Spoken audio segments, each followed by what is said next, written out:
Good morning, everybody, and welcome to the March 22nd, 2023 Curriculum Committee meeting. All members are present. I'm calling this meeting to order, and I need a motion to approve the agenda. So moved. Second. All in favor? Aye. Aye. 4-0. I need an approval of the meeting minutes. So moved. Second. All in favor? Aye. Okay, 4-0. And Dr. Rogers. Good morning, board members. Thank you everyone for being here today. Would like to say hello, and we are here to share our Sustainable Energy Academy presentation. And I would like to say good morning to Dr. Houlihan and kick it over to him. All right, Casey, if you want to drive and share your screen, go ahead. We'll make sure it's up and running. So good morning, everyone. Over the past few years, we've had tremendous success in Union County Public Schools of creating innovative academic programming that is really built on college and career pathways in partnership with business and industry as well as higher ed. We've had a lot of success with our Ag Tech program in the Monroe cluster. We've had, our Health Sciences Academy in the Monroe cluster, our Ag Tech Academy approach in the Forest Hills. And today we are pleased to bring another innovative idea to you all that we would like to send to the full board for a standalone presentation in April. And we're calling this our Sustainable Energy Academy. And this is a proposal and an idea that has come forth for the schools in the Parkwood cluster. Many of our schools in the Parkwood cluster have been doing a lot of really innovative work around STEM, science, technology, engineering, and math. And but they really haven't had much alignment between K-5, 6, 8, and 9, 12. So we're pleased to kind of share with you some ideas on how we plan to create that alignment, how we plan to market what our Parkwood schools are doing, partner a little bit better with business and industry as well as higher ed, and create this pathway for our kids in that cluster who may be interested in a future career in the energy sector.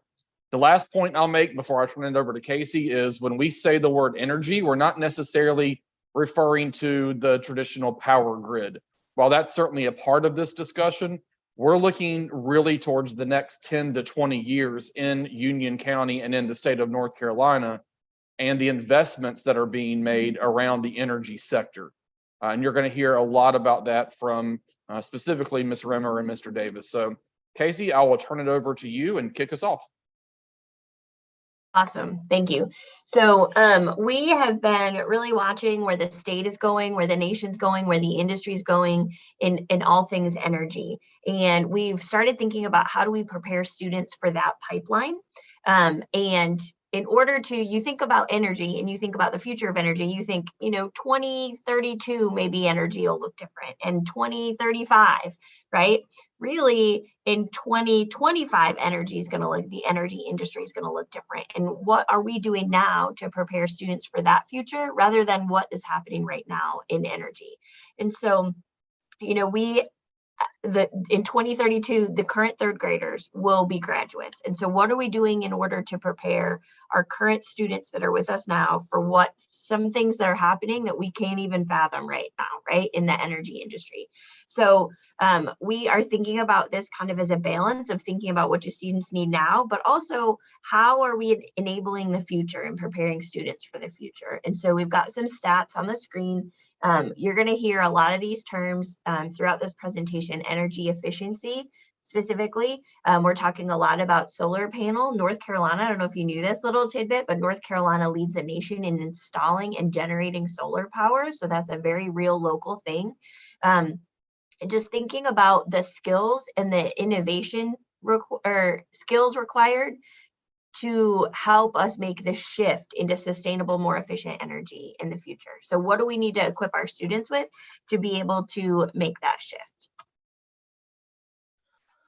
So continuing on, talking a little bit about the academy, the Sustainable Energy Academy itself, as Casey did a great job of kind of introducing why we're going that way. And so this is going to be a K-12 initiative where students are going to be exposed to many of these concepts beginning in elementary school, which will help develop a pipeline that will transition from middle to high school.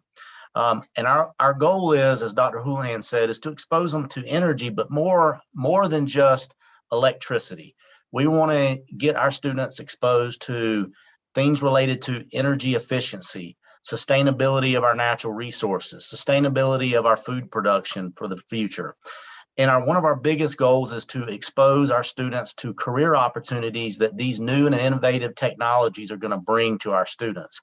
So as Casey said, in 2032, there's going to be jobs out there that our students are going to be applying for that we don't even know that are out there now. So it's always better to be proactive versus reactive in situations where we're trying to plan for the future.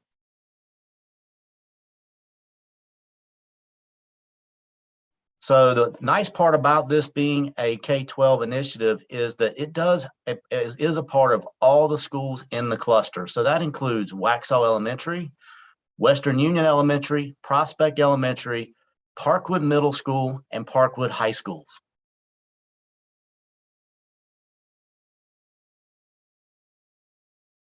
And so the really exciting thing is that we have some awesome things happening already in these levels in the schools, right? And so we just want to kind of point out some of the great, amazing things that have been happening in each of these schools in this cluster already. And that's why it's such a good fit for all of the schools in the cluster to be participating in this Sustainable Energy Academy. In elementary school, they have a really strong STEM foundation. They're doing STEM activities in their specials classes. They're doing them in their media center class. They're doing them in their core content classes. So these schools have really been investing their time and energy into developing these STEM dispositions in their students already at a very young age. The schools are both Leader and Me and Ron Clark House Academy schools. So they have explicit leadership opportunities for their students. And the schools are all facilitating some sort of outdoor classroom. If you haven't been to the Western Union outdoor classroom, I highly suggest you go. There is all kinds of things there. There's a butterfly garden. They have vegetables growing in the spring and in the summer. They have flowers. They have a sensory path. They have a solar panel. They have a weather station. They have all kinds of great things. And so that's what we're trying to kind of nurture in all three of those locations. We also have been working with the elementary schools in Outteach, which is what brings the teachers outside to teach the students outside. And it's not necessarily about teaching them about the outside, but it's about teaching them their content, right? Their curriculum, maybe math or fractions or angles, but doing it in the outdoor space. And so we've been doing that with Prospect and Western Union for several years, and we're bringing Waxhaw on board so that they can be a part of that as well. So moving on to middle school, in middle school, students have the opportunity to participate in our robotics program, our agriculture program, as well as even a carpentry class, which is new to Parkwood Middle School. So outside of that, students also have the opportunity to participate in student clubs, such as the environmental club, and they're doing some really neat things related to composting and learning the processes that go along with that and how that's valuable for the environment. We also have a brand new FFA chapter, which is we're really excited about, where they have plenty of career development opportunities and exposure to these different concepts that will allow them to apply those things in a hands-on manner. And there's several other projects, such as one new project they have where they are developing a nursery where they are going to be growing trees, working with the urban forester from Union County. And those trees will ultimately be planted in Union County Public Schools facilities. In high school, as we transition on, students can continue on with our current technical education pathways. And I'm pleased to say that Parkwood has a very strong and robust CTE offering at the school. Many of those pathways lead to credentials and certifications that can benefit students as they move into future career choices. And on top of that, to provide hands-on opportunities, we have internship experiences and even pre-apprenticeship opportunities that allow students to get that hands-on real-world experience. I also forgot to mention when I was talking about elementary, you heard me say Western Union has the solar panels. We actually applied for a grant for Prospect Elementary, Porter Ridge Middle, and Porter Ridge High for all of them to have solar arrays as well. And all 3 of those schools will be getting solar panels in the near future. We are awarded that grant, so that's great news.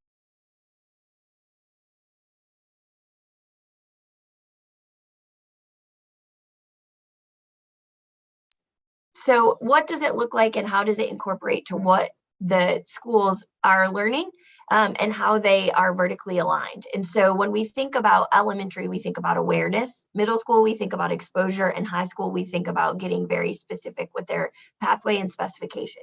So in elementary school, there will continue to be a STEM focus, just like there has been. We'll kind of start sharing more about sustainable energy. Energy technology is more about robotics and coding, as well as marketing and business leadership. We want to tap into the leadership experience in those elementary schools and kind of turn that towards the marketing side of that as well, to kind of share, like, we have to market how we think about energy and how we use energy efficiently and alternate sources of energy. So moving into our school programs, we're excited to have many different opportunities for our students. Of course, then in the 6th grade, they're going to get an opportunity in the wheel, as we call it, to be able to have lots of exposure, which is important. So students begin making some choices. So we have an introductory agriculture course, as well as an introductory robotics course to begin students going down these pathways and thinking about these concepts. Continuing on through the STEM side, we have our Project Lead the Way and energy course that they can take there, as well as our Project Lead the Way automation and robotics. And then in the agriculture side, we have a course focus on environmental and sustainability. And what the 8th grade course really is a culmination of those things, where it allows students to look at agriculture issues that we're dealing with today. And many of those are related to energy and sustainability. And how are we going to make sure that we have a food supply going forward into the future? These pathways align very well with the high school, with what we're planning to do there. And what we are doing is taking our clean energy program that we have at Parkwood High School, and we're just making that the core of all these pathways. So think of it as like the layers of an onion. So that's the core, and then we're building these layers around it. And we have one pathway related to agriculture and sustainability, where they delve into those agriculture concepts related to that even more. We have an engineering pathway where they get some exposure to some engineering concepts and robotics, and as well as some computer science courses. Marketing is going to be a huge part of this going into the future. So we have courses where they are going to learn skills related to Adobe products and marketing skills, so that they can begin looking at careers in that part of this industry. We also have another pathway where students are going to be able to learn about programming, taking Python programming and other computer science courses, so they can learn how to manage and program the systems that are going to manage our future energy needs. And our last pathway is a sustainable construction pathway that really follows through our ag mechanics, our HVAC, carpentry, and welding programs that we have over at Parkwood High School, with the goal of teaching students the importance of efficient and sustainable construction practices. So we really feel like these are going to be courses that are going to allow students to really specify and develop those skills that are going to prepare them for a future career. Many of these, again, have credentials that are tied to them that will be beneficial for them as they move forward. We've got some slides here with some photos, but we're going to kind of let you just look at them real quick. Know that these are some of the things that you might see. We just shared a lot of words with you, but in the next 3 slides, we're going to go through them kind of quickly. Just know that we are going to be focusing on energy efficiency with students in all 3 levels, and that looks different at every level, but also those components of our portrait of a graduate. So innovative leader, effective communicator, a resilient problem solver, a key contributor, and a skilled collaborator. All those things you're going to see in these images. My screen just went black. Hold on just a second. It's coming back. All right. Brian, I think we can skip through. What do you think? This is some middle school photos, right? And then some high school photos. So one of the big parts of this, similar to HSA and to AgTech, is the group of partners that have been willing to sit down with us at the table and commit to this initiative. And so you've got a number of different entities on here that we have met with and discussed this initiative. All of these individual companies have said that they are on board, especially when you get to Union Power Cooperative, Duke, City of Monroe, and Crossroads. They have all committed to some form of support in terms of coming into schools to be guest speakers, providing students with internships, providing teacher externships during the summer, providing field experiences and field trips. With South Piedmont, we are currently working on an articulation agreement so that kids can take college and career promise classes while they're at Parkwood and getting out of high school with additional certifications, credentials, and college credits.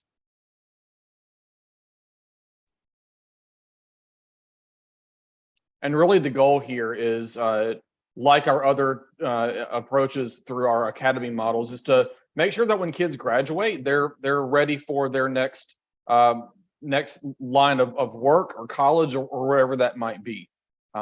Obviously improving our academic outcomes. This is a big alignment with future workforce development, and really making sure that when kids walk across the stage at Parkwood, they've got all the skills, credentials, attributes, and core knowledge they need to be successful in a postgraduate world. So we're happy to take any questions.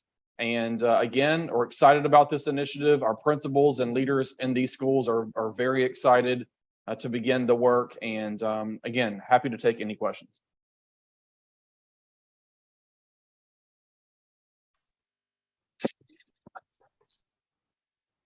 Any questions? Good morning. I have one. So I think this is an awesome program, and I know that students will benefit from it. Now, each cluster has a different academy, correct? So in our high schools, each cluster has different CTE academies. That is correct. Right. Where students from across the county can, if they can drive themselves there, they can get there, right? What's different is AgTech, HSA, and this one actually is beginning that work when kids are in elementary school. So we're beginning that exposure to curriculum in elementary and middle, as opposed to waiting for them to get into high school. That's the only difference. Right. No, that's fine. I'm just like Forest Hills, Monroe, and now Parkwood, they have their own specific academy that focuses on a specific area, correct? That's correct. Okay. So my next, which leads to this question. So are those academies, are they set in stone in those clusters, or do you all within a certain period of time maybe evaluate to see how effective they are and maybe rotate them to a different cluster to see if we'll get a better response from one area other than another area? And Brian, you can speak to this. I know that for the dedicated academies that are K-12, those have been, we evaluate them annually, of course, but those have been kind of permanent fixtures for those clusters. When you get to the CTE academies like culinary arts or construction trade or aerospace or other kinds of CTE academies that start your junior year in high school, that's the work that Mr. Davis and his team do to determine where we have gaps or where we might want to add different academies at the high school level or move academies. And he does that work every year as well. Okay. Yeah, and I All can right. follow with that, Dr. Houlihan. You are 100% correct. And Mr. Patrick, we work to get feedback from our industry partners. And we also look at career data and job data to help make some of those decisions, as well as looking at student interest in the clusters. And that's how we look at placing some of those there. Okay. All right. I don't have any further questions. Thank you. Any other questions? I need a motion to send this to the full board. I make a motion to take this to the full board in our April board meeting. I need a Second. second? Second. All in favor? Aye. Aye. 4-0. And it looks like our next meeting will be April 26th at 10 a.m. via Zoom. And I need a motion to adjourn. So move. So moved. Oh. Second. All in favor? Aye. Aye.